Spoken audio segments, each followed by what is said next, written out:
Welcome back to Gaming with Pants. Today I got another story time video. I was going to play some game, but there's a Blazer game on tonight, so I was like, well, I gotta watch the Blazer game first, and now I don't have time to do an actual gaming video.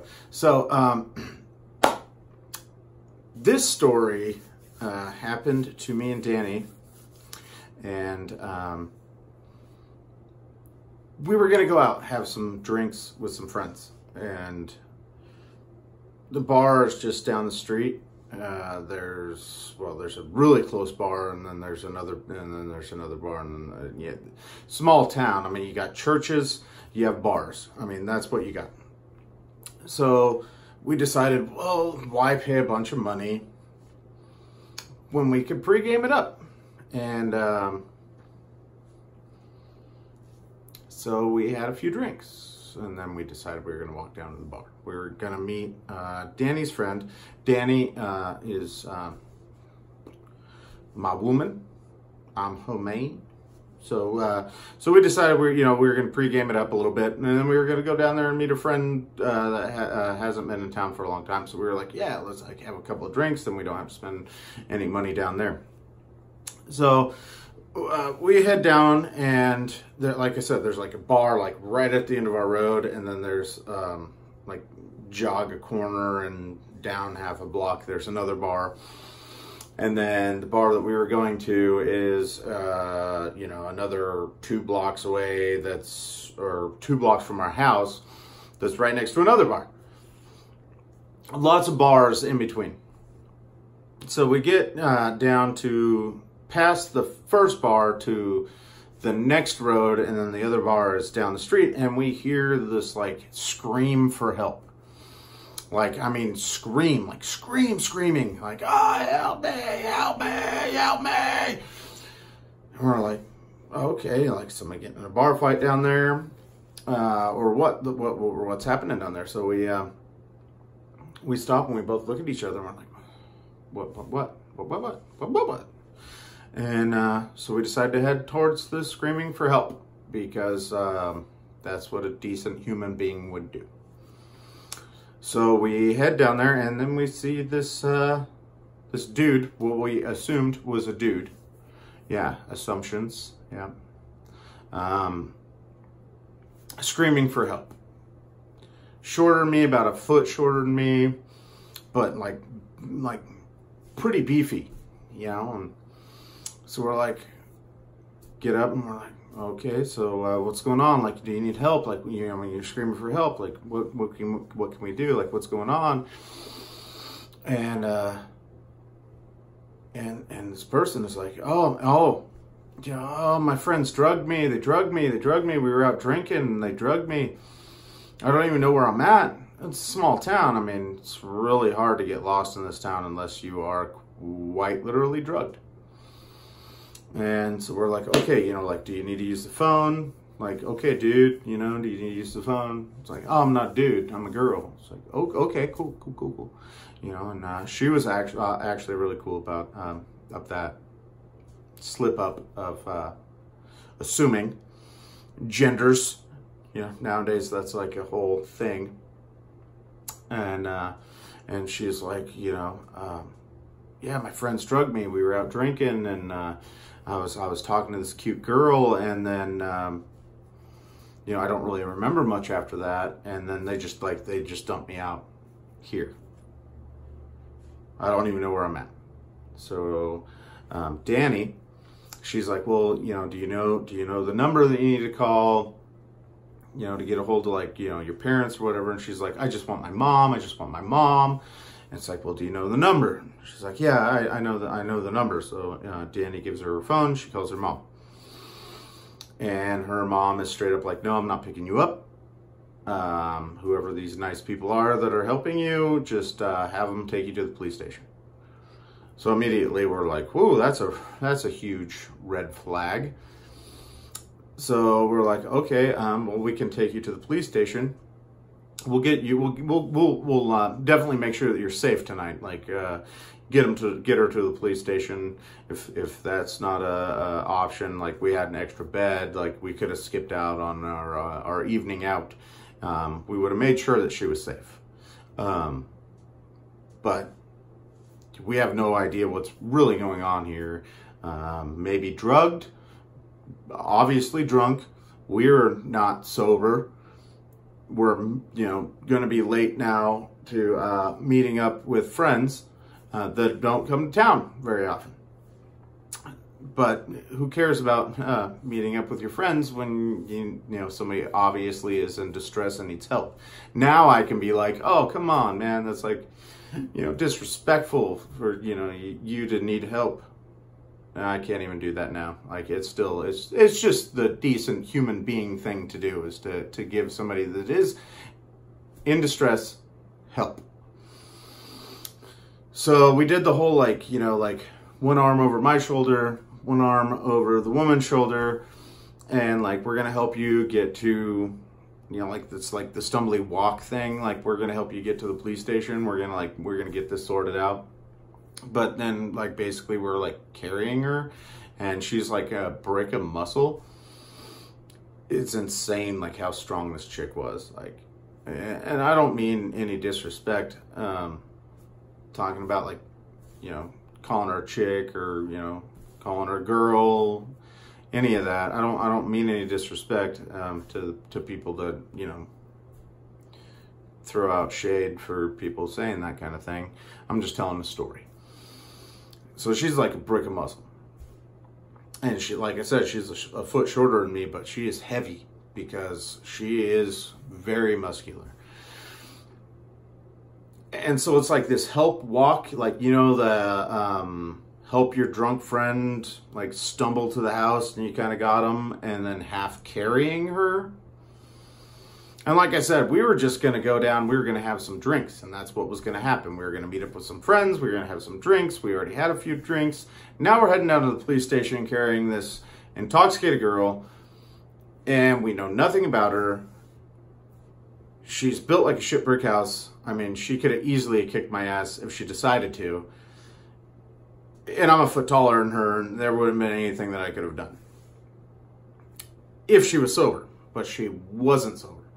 And she kept crying, and then like, oh, I just want my mom, I just want to go home. And she'd already called her, what we thought was her mom,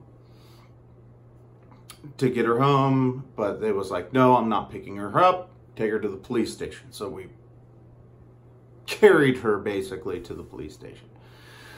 Once we got to the police station, apparently she was a frequent flyer there.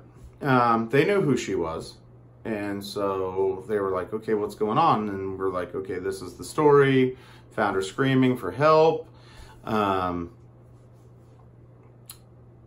Called, gave her the phone, let her call her mom.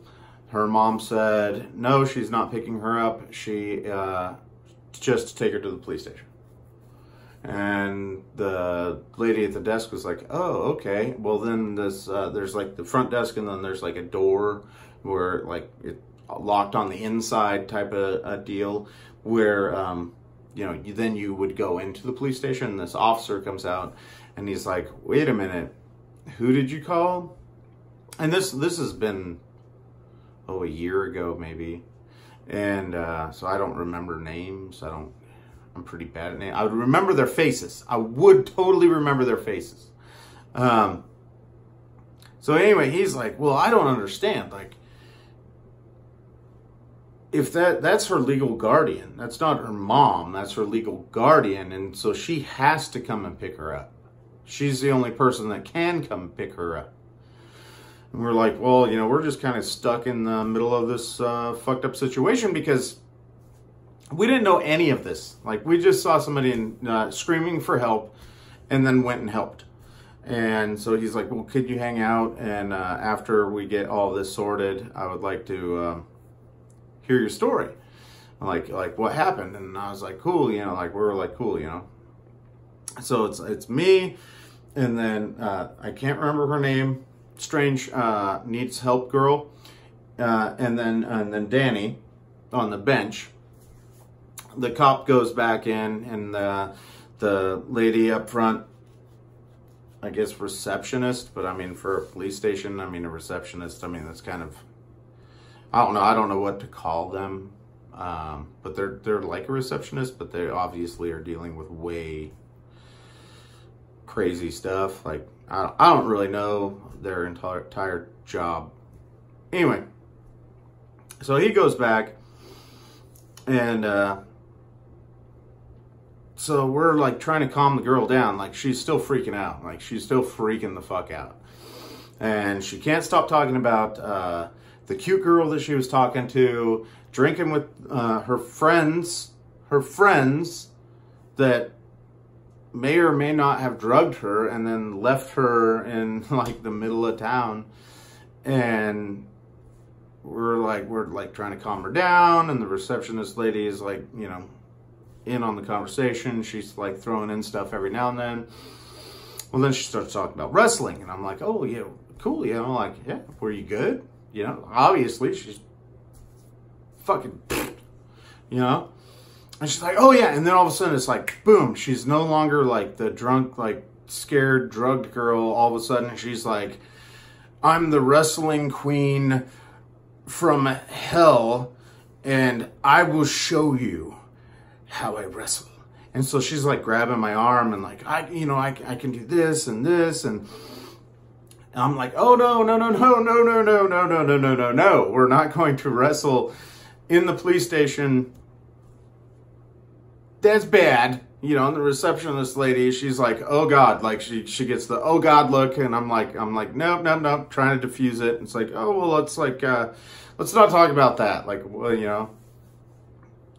Anyway, so then the officer comes back out, and he takes her and starts the paperwork or whatever. I don't know, like, I haven't been arrested like that, where somebody just like leads me into a police station. Well, I've never been arrested, been in trouble, but I've never been arrested. So somebody that like just like they just like nonchalantly lead you back into like the private area, the like locked up, like nobody goes past these doors area.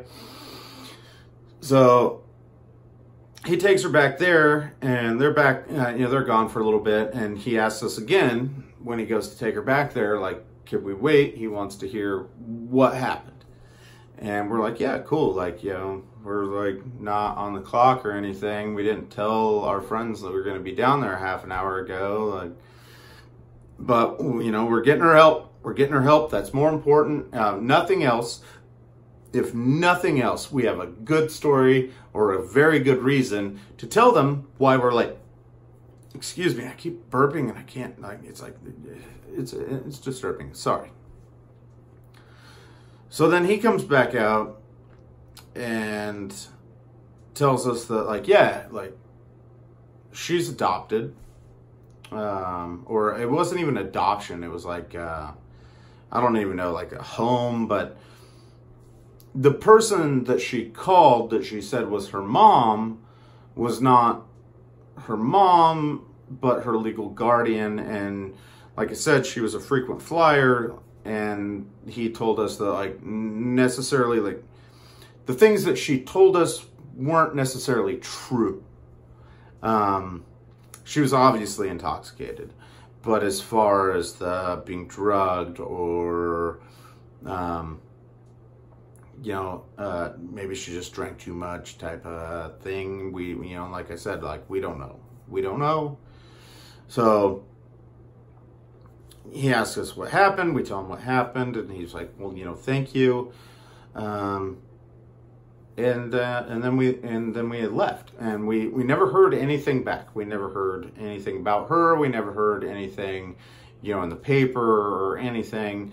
And so really, right now, like, young girl from like a year, maybe two ago, that two strangers helped you to the police station. I really hope your life has turned around. I really do. That is a really, really shitty situation that you were in. I could see acting out. I do. I hope that you have found yourself and built the way you were. I hope that you are wrestling your heart out, or, I don't know, swinging an axe. Like, jeez, you're just... We love you, and we think about you often. We do. And that's just one of the many strange stories that have happened when Danny and I go out. We haven't been going out a lot lately because of work and such, but yeah, that's just one of the strange little things. And when we went down to the bar, obviously we got there and everybody's getting ready to leave, and we split a beer or something like that. I can't remember. It's been a while. But we basically just went down there, told the story, and then ended up walking back home. So all in all, I think it was a good night. I mean, we helped somebody. Wish it was a happier story. But these are weird things that happen to us whenever we go out. Anyway, I hope you enjoyed the story. If you did, hit the like button. If you're new to the channel, hit the subscribe button. And as always, this is Pants, and I'll talk to you later. And also, don't get drugged by your friends. Because if you get drugged by your friends, they're not your friends.